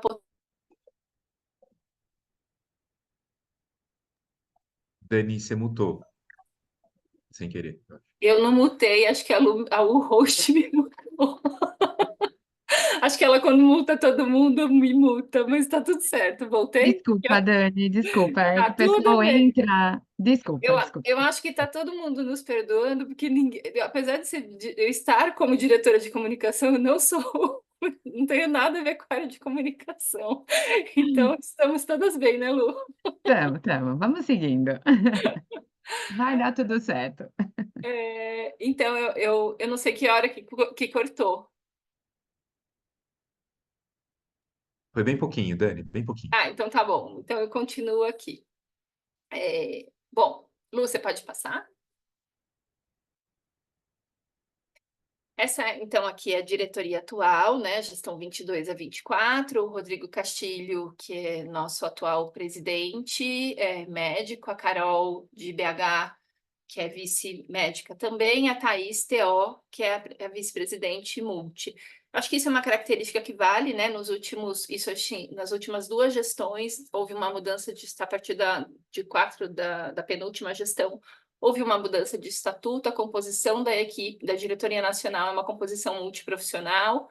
Então, hoje, dentro dessa diretoria, nós temos Thaís, Rudival e eu, como não representantes da equipe multiprofissional. Rudival é enfermeiro, né? E Neulânio, pediatra, João Batista, anestesista, médico anestesista, Érica Lara, médica de família, que é a Érica que a Liz comentou agora, né, da Goiânia Copassiva também. Então, essa... Dani, mutou de novo. Pode passar. Vocês vão me avisando, tá? Tem hora que eu vejo, tem hora que não. Então, só trazendo à luz o panorama do cuidado paliativo no mundo, então, nós temos aí uma previsão de 56,8 bilhões de pessoas necessitam de cuidado paliativo no mundo. 25,7 milhões estão no último ano de vida e 78,5 vivem em situação de baixa renda, né? Esses dados são da WPCA, né? Então, é muito... com quem nós temos uma aliança, temos um representante brasileiro atualmente nessa composição. Pode passá-lo. No Brasil, né, então, nós temos uma estimativa de que 33.894 crianças ano necessitam e 591.890 precisam do suporte em cuidado paliativo no Brasil. Pode passar. Nós estamos ali na categoria 3B, antes 3A, né, em relação à qualidade de morte no Brasil. Pode passá-lo. E o terceiro pior índice no mundo. Então, quando a gente vai pensar um pouco aqui em por que precisamos de uma política pública, lógico que eu estou aqui quase catequizando um grupo convertido, né? Nós não temos dúvida de que esses dados colocam no holofote, né, a necessidade da qualificação dessa assistência, né, da ampliação desses serviços, da ampliação do número de profissionais que ofertam essa abordagem, né, e que trazem essa expertise. Pode passar. O Atlas, ele é um mapeamento, né, que é realizado a cada 2 anos pela academia. A última atualização foi 2022, nós começamos já a trabalhar a atualização agora, início agora, mês passado, nós começamos a reunião com um grupo de trabalho, incluindo representantes do Ministério, inclusive participando desse processo, porque o Atlas, ele serviu como uma base de dados, né, para a construção até aqui da política também. Pode passar. Então, aí, quando a gente começa a articular nessa fala de qual é o papel da academia, então, dentro desse processo da construção de política, né, nós temos arduamente ali trabalhado e participado, eu vou contar um pouquinho para vocês desse processo, das discussões com diferentes representantes de diferentes setores ali do Ministério. Nós temos aí também pelo Atlas um dado, né, de um aumento, de um crescimento do número de serviços, né? A gente sai lá de 2019 de 177 serviços para 2021 para 234 serviços no Brasil. Infelizmente, quando nós olhamos, ainda é um número muito inferior do que o necessário e um número, a maior parte dos serviços ainda concentrada na região sudeste. Por que eu coloco? Felizmente temos os serviços, mas infelizmente nós nos deparamos, né, com essa realidade da dificuldade do acesso qualificado, inclusive dos profissionais se qualificarem, né? Então, nós temos também pensado muito em iniciativas, né, que desdobrem essa questão de levar o cuidado paliativo aos profissionais, né, e cascateando isso, chegando também à população. Então, as próprias academias estaduais, né, elas carregam essa missão, né, de desenvolver a discussão, de ampliar, de desenvolver o cuidado paliativo nos seus estados. Nós temos um país enorme, né?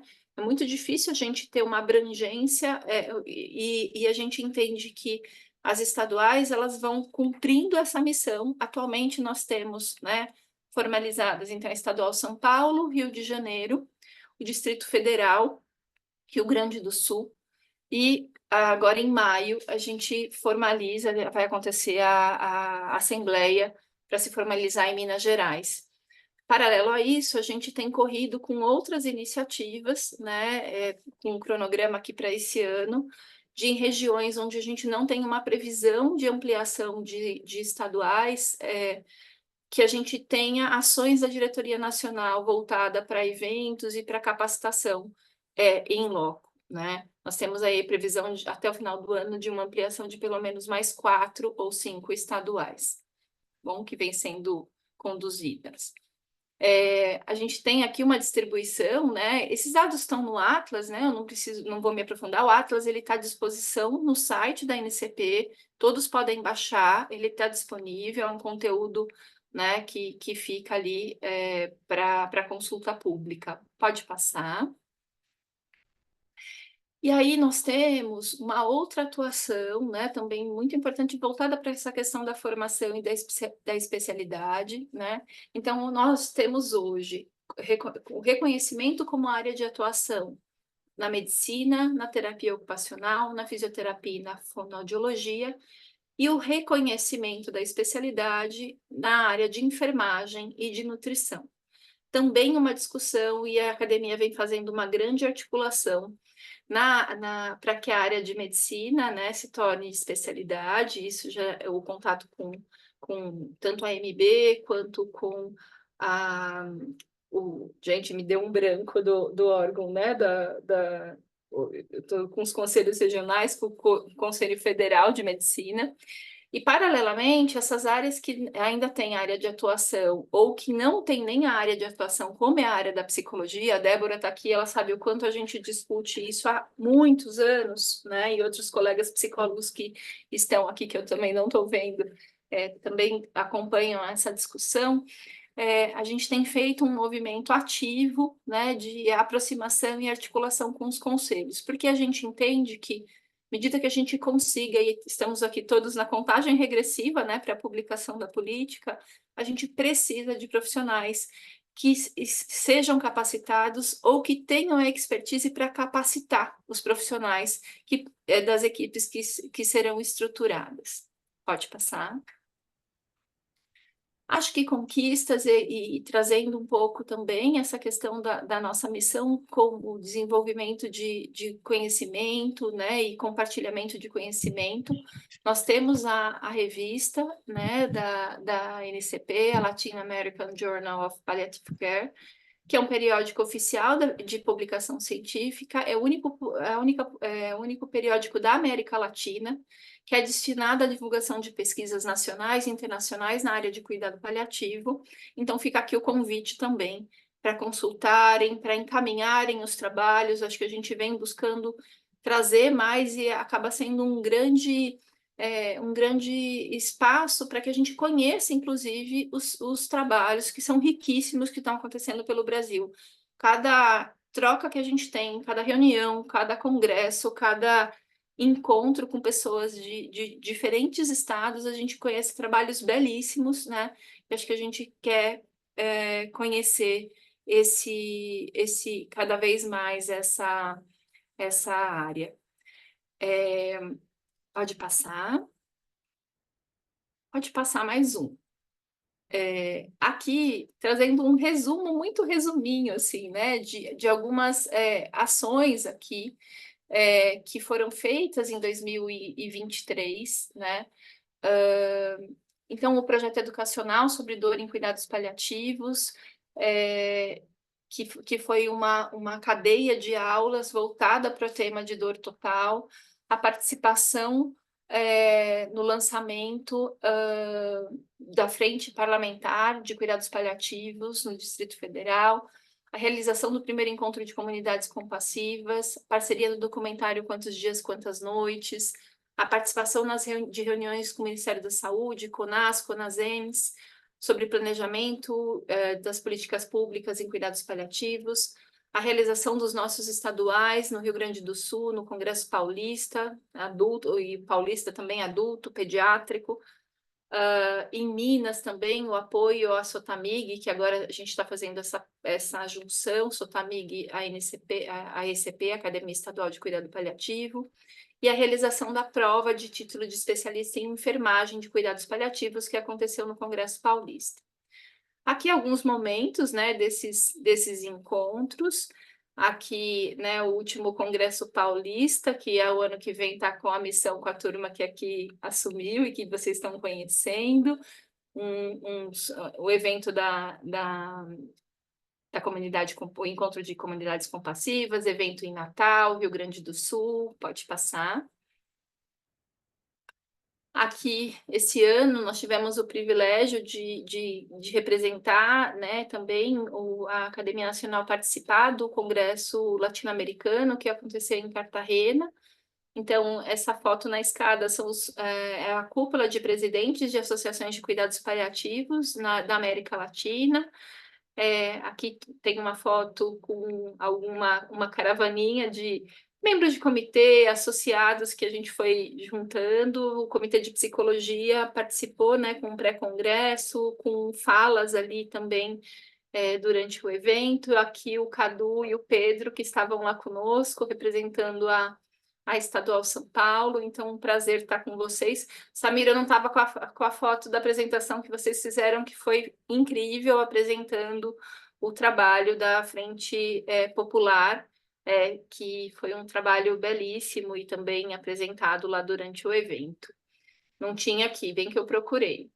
Outras conquistas, então, o encontro em Brasília com a presidente da Frente Parlamentar Mista de Cuidados Paliativos, a deputada federal Luísa Canziani, a participação na Conferência Nacional de Saúde, o presidente Rodrigo Castilho efetivado como coordenador externo da Frente Parlamentar de Cuidados Paliativos, então, o que vai trazendo também essa representação e que, de alguma forma, a gente vai contribuindo e trazendo pontos, né, de discussão, de provocação, e para que a gente garanta, né, uma implementação sustentável e com aspectos essenciais que a gente considera ali nessa assistência e suporte. Pode passar. Aqui, né, um dos encontros também com representantes aqui, né, junto nas conferências. Pode passar. E aqui, eu acho que é um grande resumo, né, que até chegar aqui na publicação da resolução, né, que aconteceu lá em 7 de dezembro de 2023, de aprovação da Política Nacional de Cuidados Paliativos no âmbito do SUS, acho que desde 2016, acho que é importante, né, esse contexto histórico. Várias ações diagnósticas foram feitas pelo ANCP, buscando identificar a base para a construção de uma política pública, né? E, além disso, a gente não pode deixar de valorizar o trabalho que os nossos comitês, hoje nós temos 23 comitês, grupos de trabalho, né? Que são os comitês que ficam vinculados à ANCP. A Débora citou, eu sou do Comitê de Psicologia, existem comitês uniprofissionais, existem comitês multiprofissionais, são 23, entre eles existe o Comitê de Políticas Públicas, né, que é formado por associados da ANCP, que tenham, e associados que tenham interesse a todo momento estão convidados, é um grupo super aberto para entrar no site, tem toda a orientação de como a pessoa pode se cadastrar para participar desse grupo de trabalho, porque daí a gente tira muitos produtos. Então, cartilhas norteadoras, diretrizes, observatórios, né? Então, acho que uma coisa também bacana, a gente, nesse encontro em Bogotá, que aconteceu em março, nós participamos de uma reunião para representar e contribuir também com o Atlas europeu. Existem ações também sendo articuladas junto à Organização Mundial de Saúde, então, assim, bastante articulação e bastante trabalho com esta finalidade, né, da gente fortalecer e somar. Eu acho que a grande questão e o grande aprendizado que a gente discute cotidianamente na diretoria é o quanto essa busca que nós temos em relação com cuidados paliativos por diferentes frentes, com diferentes grupos puxando ações, é algo que a gente precisa o tempo inteiro somar, né? Que só assim a gente vai chegar nessa conquista tão sonhada por todos nós. Pode passá-lo. Acho que aqui essa timeline, né, de algumas questões relacionadas à política. Então, em 2018, a aprovação da CIT, E aí foram esses caminhos, né? A primeira reunião SAIS, na Oficina de Cuidados Paliativos, lá em 2019, em agosto, em outubro, a segunda oficina, em 2020 a pandemia interrompe, né? E a gente ficou com esse processo todo congelado até ali meados de 21, quando, na ocasião, o Douglas Crispim era presidente, então ele tem uma audiência política, ele entrega uma proposta, né, da implantação no SUS, pode passá-lo. E aí a gente segue com esse caminhar, que foi isso que a gente acompanhou muito aquecidamente o ano passado, né? Então, foram até aqui 13 reuniões nesse período com representantes de órgãos oficiais do Ministério da Saúde, com representantes da NCP. A maior parte desses encontros foi com o Rodrigo Castilho, com a Érica Aguiar e com o Neulânio, que está em Brasília, para discussão e construção da política pública. E a gente segue com toda a articulação necessária e pressionando para que a publicação também possa acontecer. Então, após a publicação, a gente mantém, né, então, aí formalmente também esse apoio incondicional para a implementação e, enfim, para todo o processo que é bem complexo para que isso, de fato, aconteça e se sustente. Vamos lá? Pode passar, Lu? E fica aqui só um convite para a gente se ver e se encontrar no congresso, que vai ser lá em Fortaleza, em novembro. Pode passar, Lu? E deixando também, todo mundo gosta de frases ao final, né? E eu acho que essa frase para a gente é muito tocante. Aqui foi no evento do Encontro de Comunidades Compassivas. Então, vá e veja o que está sendo feito, e assim perceberá como as próprias circunstâncias podem produzir outra versão. A necessidade de diversidade nesse campo. A frase da nossa querida Cicely Saunders. Agradecer vocês, a academia está com as portas abertas e é uma honra estar aqui com vocês. Espero ter contribuído. Um abraço. Dani, obrigada, maravilhosa. Sei o quanto que você há muitos anos, né, milita e tenta dividir o seu tempo, que não é fácil, para que o cuidado paliativo decole de vez aqui no Brasil. E sua fala é muito potente, e ter uma psicóloga, né? Porque há muitos anos atrás na academia não tinha ninguém não médico, né? Então isso também é uma conquista, que tem tudo a ver com cuidado paliativo, porque a gente só faz em equipe. Obrigada, Dani. Bom, a última fala desse evento, dos convidados, né? Vem para falar de Política Nacional de Cuidado Paliativo, e com muita honra apresentar, né, o meu querido amigo de muitos anos, o Samir Salman. Ele é médico, administrador e idealizador do Hospital Premier, que foi o primeiro hospital privado do Brasil norteado pelos cuidados paliativos, que eu tive a honra de fazer parte por alguns anos. Fundador do Instituto Premier, braço de fomento e promoção de ensino, cultura e artes do hospital, realizador do Encontro Brasileiro de Serviços de Cuidado Paliativo, que também trouxe muitas contribuições e continua trazendo, e do programa de Quality of Life Care for All, desenvolvido em parceria com a instituição de saúde britânica St. Christopher Hospice, berço mundial dos cuidados paliativos. Samir é membro da comissão executiva da Frente Paliativista, participa intensamente de frentes que defendem políticas públicas em questões ligadas ao envelhecimento e aos cuidados paliativos, isso há muitos anos, né, Samir? Uma honra tê-lo aqui e bem-vindo. A honra é minha. Bom dia a todos.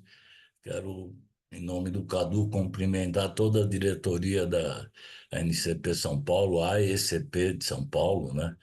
E as colegas que me antecederam, a Liz, a Juliana e a Daniela, e dizer que dividir o espaço com vocês é uma honra. E, por fim, os participantes que estão nos ouvindo. E num sábado eu estou aqui em São Paulo, bonito, com sol. Quer dizer, há que se ter muita fé para se reunir e acreditar no sonho, né? E abrir um espaço aqui não protocolar e dizer, Débora, que é um prazer enorme te rever e uma saudade imensa. A minha história com os cuidados paliativos começa em 2005. Lá se vão 19 anos. Foi quando eu assisti a palestra do professor Marco Túlio de Assis Figueiredo, e eu pensei, depois de tantos anos de desilusão com a medicina que é praticada e feita, e falei, quando eu crescer, eu quero ser essa pessoa e quero tentar chegar próximo de tudo que ele me transmitiu nessa palestra. E daí se construiu uma história. Em 2006 a gente monta uma equipe, convido a Gorete, enfim, a Débora participou dessa luta. A minha história e da instituição que eu represento se mistura com a história da NCP. Eu acompanhei a fundação da NCP. O Hospital Premier foi sede por alguns anos da NCP. E digo que a entidade nos representa e muito nos orgulha. E vou fazer uma fala, o meu lugar de fala é de ativista, de gestor, de sonhador e de militante. Na fala de um. Então, por vezes, eu acho que o escândalo é necessário, mas ai do escandaloso, quando a gente aponta as falhas e não se preocupa em só agradar. E eu, às vezes, ocupo esse papel e assumo a responsabilidade dele. Acho que a política nacional de cuidados paliativos tem que ser vista na perspectiva que o futuro tem um coração antigo.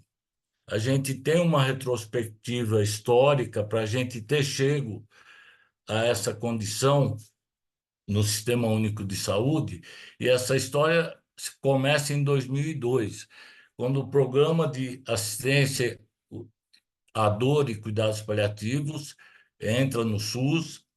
Em 2003, há uma política nacional de humanização, atenção primária de saúde como coordenadora do cuidado longitudinal e princípios que dão suporte à filosofia dos cuidados paliativos.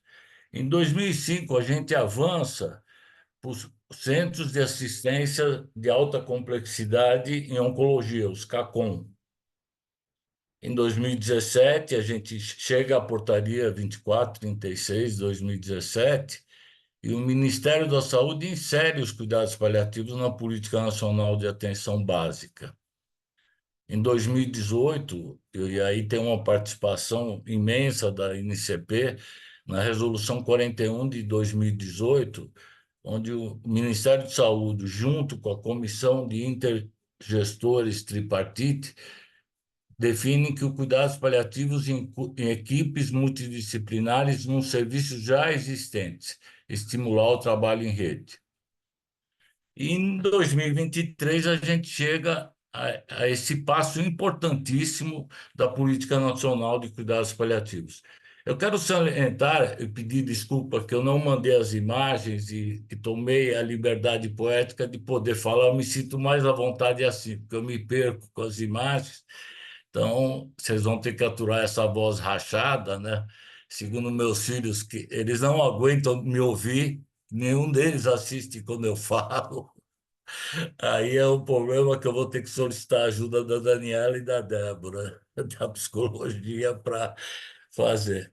Então, a gente chega à Política Nacional de Cuidados Paliativos. E eu entendo que é um passo para que a gente consiga, de verdade, introjetar e sistematizar essa prática que todos nós aqui defendemos no SUS. É muito difícil. Eu acho que seria muito importante que todo profissional de saúde soubesse de cor e salteado o que significa o sistema de saúde brasileiro, como é que ele funciona. Eu tenho poder de interferência, ele teria que ter consciência que um espaço que tem que ser ocupado político são os conselhos municipais de saúde. É lá que acontecem as coisas, é no município, é no território do município. Então, na convivência que eu tive com os profissionais de saúde, uma das coisas que eu insistia muito é para que tivesse consciência política do que acontece. Eu não falo da política partidária e ideológica. Essa é de fórum íntimo de cada um de nós opta. Eu falo da política da onde as coisas acontecem. Nós não podemos imaginar que o Ministério da Saúde aplica as diretrizes com uma varinha mágica. É fruto de pressão social, de controle social, de atividade que resultam numa diretriz. E aí a gente chega nessa política, e a gente não pode falar dessa política sem falar da 17ª Conferência Nacional de Saúde.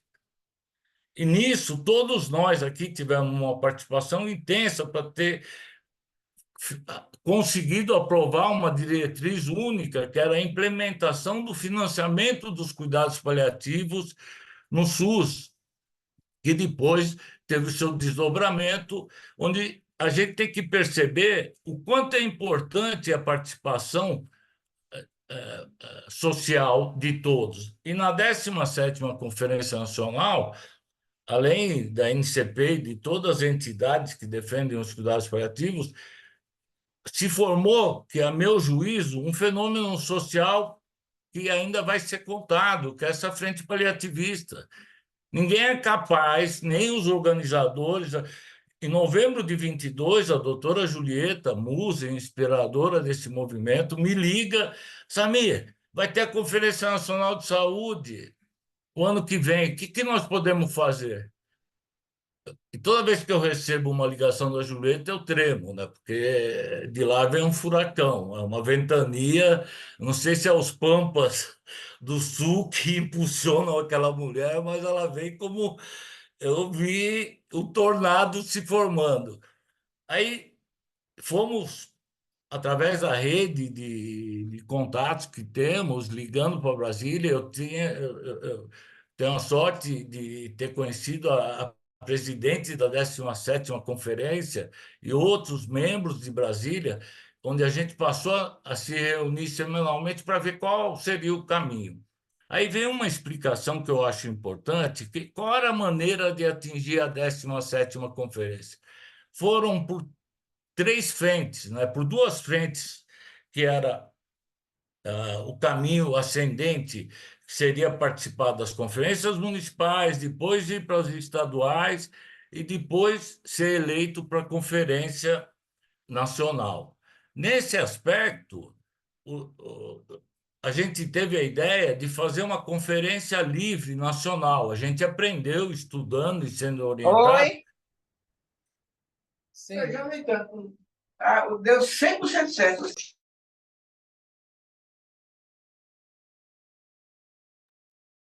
Opa, Samir, Samir desculpa. fechou o seu.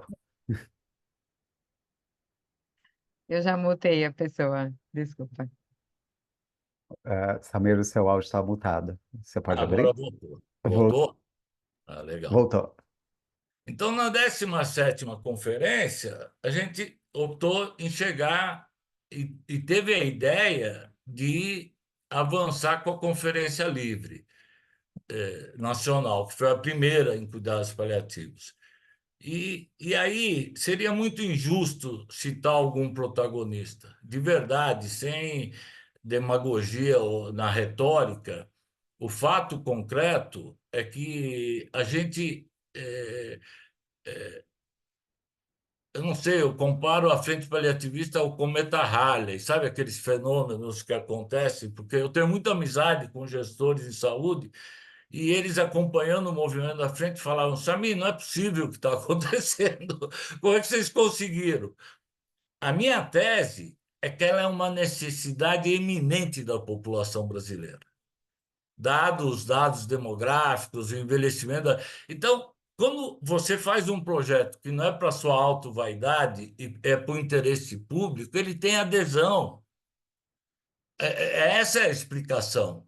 Então, são os profissionais, eu acho que o profissional de cuidado paliativo espalhados por esse país diverso, pelos rincões, pelos centros grandes, são os ouvidores das queixas e dos dramas que a população brasileira vive. Sabe, o sentimento de impotência, está lá o ouvidor, e o profissional de saúde, a TO, assistente social, o físio, a fono, ouvindo e convivendo com esse sofrimento. Eu acho que o cuidado paliativo ele é contra-hegemônico, no sentido de que ele atua contrário à lógica que o sistema de saúde às vezes quer nos impor.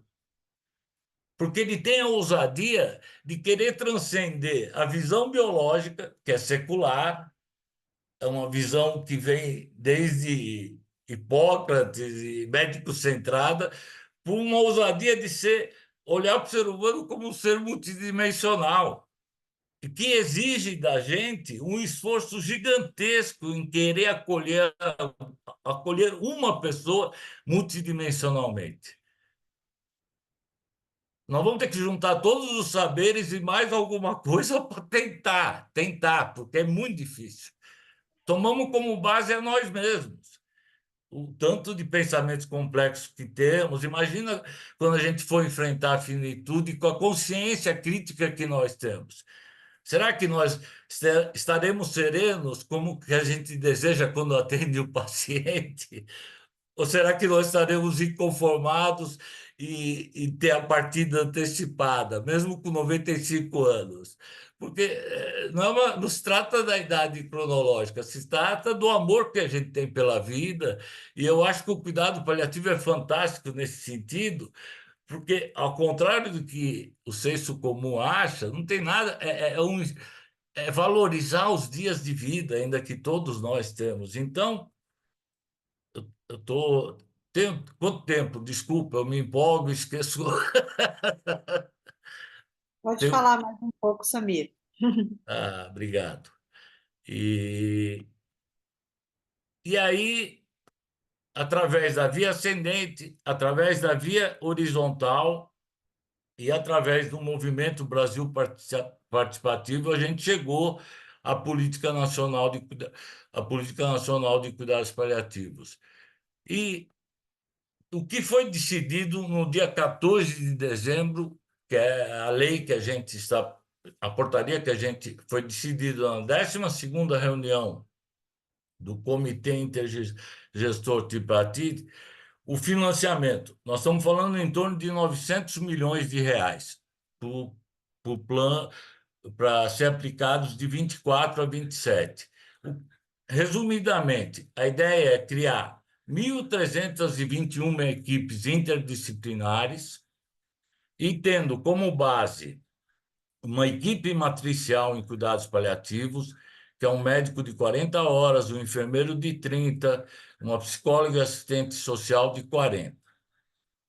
E a outra equipe, que seria a pediátrica, seria um médico clínico, um médico pediatra, o médico clínico de 20 horas, o médico pediatra de 20 horas, o enfermeiro de 30 horas, um psicólogo e assistente social de 40. E também uma equipe de assistencial em cuidados paliativos. Seria um médico de 20 horas, um enfermeiro de 30 horas, um técnico de 20 horas, 2 profissionais de apoio, preferencialmente psicólogo e assistente social. E, naturalmente, houve uma grita, a gente tem acompanhado pelo Zap, e os outros profissionais, a fono, e a físio, e tantos outros profissionais que deveriam compor. Por isso que eu acho que é o primeiro passo de muitos passos que nós temos que dar. E 1.321 equipes, para vocês terem uma ideia, hoje, um dado atualizado pelo Conasems, nós temos em torno de 54 mil equipes de saúde à família no Brasil todo. Isso significa praticamente 2% desse total, desse Brasil imenso. Quer dizer, aí são as visões, otimista e pessimista. Pô, é muito pouco. E o otimista, conseguimos abrir a brecha no Sistema Único de Saúde. É dessa maneira, eu compartilho dessa visão. Porque há uma consciência política de como as coisas funcionam. A portaria, segundo as últimas informações que a gente tem tido, acho que a Ângela está até nos assistindo, é do Ministério da Saúde, ela pode até falar, foi conjunta, o sistema jurídico, antes de uma portaria ser publicada, passa por um crivo jurídico para depois ela ser publicada. E tem notícias que isso que eu acabei de narrar para vocês, se efetivo, tem algumas mudanças. Então, eu imagino que as frentes de trabalho que nós devemos ter, é uma ideia que eu tenho defendido na Frente Paliativista e é aberto a todos que estão aqui, a academia, que a gente deveria atuar politicamente na conscientização de polos sedes. Pode ser através das diretorias da academia. Nós precisamos ter uma mobilização e atuar nos conselhos municipais de saúde e trazer essa consciência política que é lá na pressão no vereador, no secretário de saúde da cidade, é que a gente vai conseguir avançar e implementar os cuidados paliativos. Nós deveríamos lutar também pela que lá no MEC que todas as profissões que envolvem saúde deveriam ter na sua grade curricular os cuidados paliativos. Então, percebam que, às vezes, a política ela vem antes da concretização até da infraestrutura necessária para a implementação. Nós precisamos ter consciência disso. Foi aprovado que agora terá que ter nos cursos de graduação de medicina cuidados paliativos. Nós temos um número de professores suficientes para isso? Ou vamos começar a fazer um cuidado paliativo fast food? Alguém que lê o que é cuidado paliativo vai lá e dá uma aula? Eu acho que, junto com a formação técnica, tem que ter a formação prática. Nós não podemos dissociar isso. O professor mais vale quanto ele pratica o que fala. Nós estávamos discutindo com o Ministério da Saúde a semana passada, na SAPS, que para a gente ter facilitadores de cuidados paliativos, nós precisamos que a pessoa não seja só uma expert no assunto, mas que ela trabalhe numa unidade básica. Como vou falar de unidade básica se eu não sei o que é unidade básica? Ou se eu sei por fora? Percebam que é um problema isso para a gente. Nós não temos profissionais. Vamos ser claros. Então, nós devemos, sim, ser otimistas, devemos celebrar cada passo, mas devemos ter mais do que nunca consciência que é um passo. A gente assiste à luta antimanicomial, que eu acompanho desde a época de estudante, tendo retrocessos horríveis. Depois de 3 décadas de avanço, desde a Lei Paulo Delgado, quer dizer... Então, percebam que a mobilização e a persistência, ela é que vai nos fazer trazer para a população brasileira um cuidado paliativo compatível à sua dignidade. E eu quero terminar minha fala, são tantas coisas que eu gostaria de falar, mas eu vou encerrar minha fala lembrando de Santo Agostinho, né? Que a esperança tem 2 filhas lindas. Uma é a indignação, sabe? De reconhecer aquilo que está errado. E a segunda é a coragem, que a gente tenha coragem de mudá-la, sabe? Nós não temos que agradar ninguém, nós temos que ser pontuais, científicos, apoiar toda a discussão que traga luz para essa discussão. E, por fim, eu quero homenagear de verdade as comunidades compassivas. Eu acho que elas ajudam esse país a ir na direção dos objetivos do desenvolvimento, sabe, social da saúde. É uma coisa que eu associo à fome zero. Falar para quem está passando fome que, olha, espere a safra, vai dar tudo certo, enquanto ele está com fome. Então, é a mesma coisa as pessoas que estão sofrendo, principalmente nas populações mais vulneráveis desse país agora, sabe? Eu sei que a comunidade compassiva não substitui nada, mas ela vem cumprir um papel mínimo para que a gente continue se achando humanos, porque é inaceitável que a gente naturalize a violência com os vulneráveis, sabe? É inaceitável. Eu me recuso. Às vezes eu enfrento aqui na minha própria casa, pai, você é muito encrenqueiro. Não, mas cabe a cada um de nós resistir. Um beijo a todos. Obrigado. Samir, muito obrigada. A sua fala sempre, sempre é uma aula, né? Porque você é uma pessoa que eu sei que você é um militante de muitos anos dessas questões políticas, especialmente ligados aos direitos humanos, à saúde.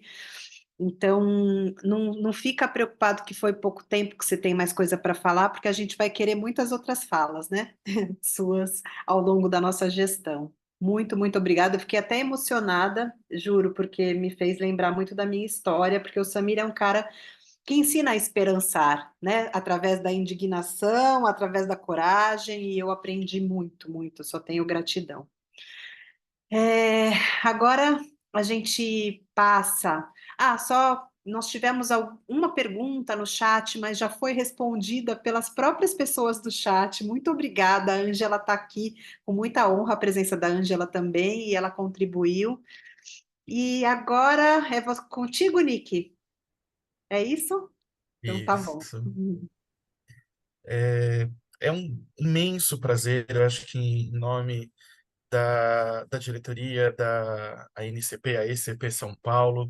Nós agradecemos demais a presença de todos, a fala riquíssima da Juliana, da Liz, da Dani e do Samir. Estamos todos muito inspirados, né? E pegando esse gancho da fala do Samir, eu me lembro muito, nesse momento, da posição do Betinho, sociólogo, dizendo: quem tem fome tem pressa. Então, quem sofre também tem pressa. E nós nos demoramos demais em projetos, em importar projetos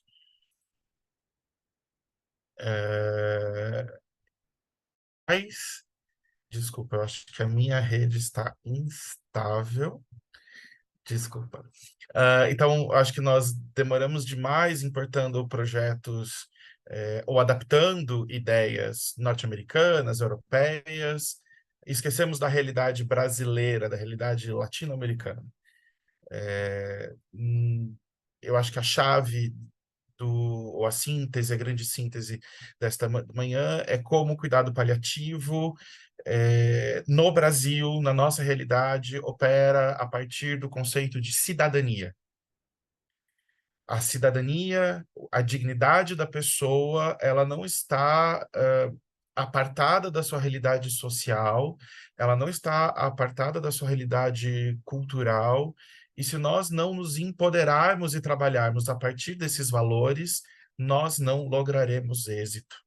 Então, as políticas públicas vão surgir à medida em que nós nos articulamos nas comunidades, nós nos articulamos com os atores que circulam nessas comunidades, nesses territórios, e que também nós que estamos inseridos nos serviços de saúde, nos inserimos em territórios. Então, quando nós trazemos as equipes, os aprendizes, os estudantes, para vivenciar com aqueles que têm mais expertise, o que é uma boa comunicação, o que é um bom diagnóstico, o que é um bom processo de cuidado, o que é uma articulação com rede, e que rede é essa? né? E como nós vimos nessa manhã, o cuidado paliativo não é propriedade de uma categoria ou outra da área da saúde, mas é uma propriedade da sociedade. E as lutas, como foi bem ilustrado, né, nas falas, não são lutas exclusivas das entidades, porque as entidades não são divindades, elas são compostas pela nossa capacidade de articulação.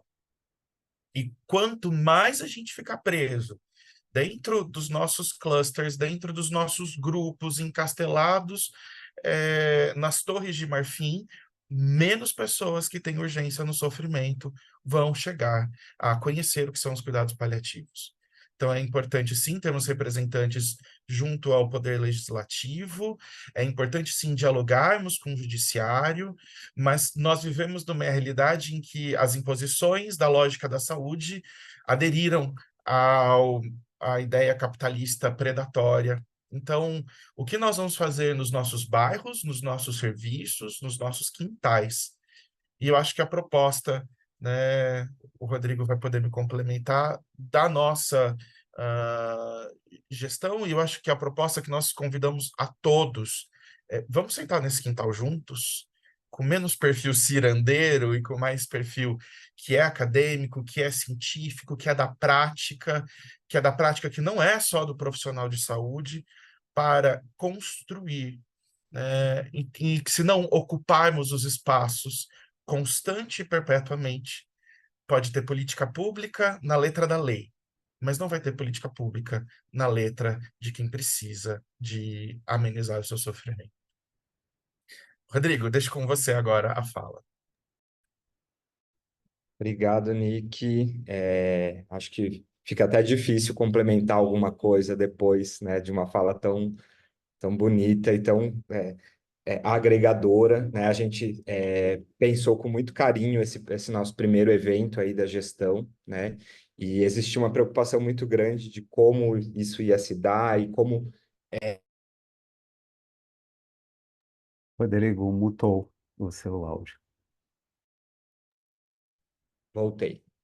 E tinha essa preocupação de como essas falas desses convidados, que agradeço novamente, né, a disponibilidade de todos, iriam se conectar e de que forma a gente encerraria isso, né? E eu acho que a coisa foi se desenhando de uma forma muito bonita mesmo, né? E eu fui anotando algumas coisas do que foi falado, né? Tanto pela Ju, a Lisa, a Dani e o Samir, e duas coisas que eu achei importante. Uma é o poder da transformação, né? A gente discutiu o que a gente está discutindo aqui, dos diferentes cenários e das diferentes realidades, até chegar na criação de uma política pública. Eu acho que é um poder transformador mesmo, da gente se juntar, né? Tá aqui num sábado de dia, né, interessado em transformar o cuidado paliativo dentro da nossa realidade, né? E uma coisa importante, sem esquecer da formação, né? Uma transformação, mas sem esquecer da formação, tanto teórica como prática, como o Dr. Samir muito bem colocou aí no final da sua fala. E aproveito, né, para reforçar aqui, como o Nicolas disse, esse é o intuito da nossa gestão, né? A gente está aqui para ter esse poder transformador, estimular o diálogo, estimular os diversos atores que estão envolvidos aí no cuidado paliativo. E já lançando um convite para vocês, no próximo mês a gente já tem pré-programado aí nossa próxima atividade, que vai ser um café paliativo, né? Que a gente vai fazer aqui em São Paulo, no AC Camargo, né? Onde eu e o Pedro fazemos parte da gestão, trabalhamos. E vai ser um evento no dia 25 de maio, também um sábado, no período da manhã. Então, estão todos convidados. É um evento que vai ser presencial e a gente está se organizando para que ele possa ser híbrido e transmitido ao vivo também. E a gente enriquecer cada vez mais essas discussões. Queria, em nome da nossa gestão, agradecer todo mundo que participou, que esteve aqui conosco, e mais uma vez agradecer a atenção dos nossos palestrantes aí que vieram trazer suas falas tão importantes para esse momento.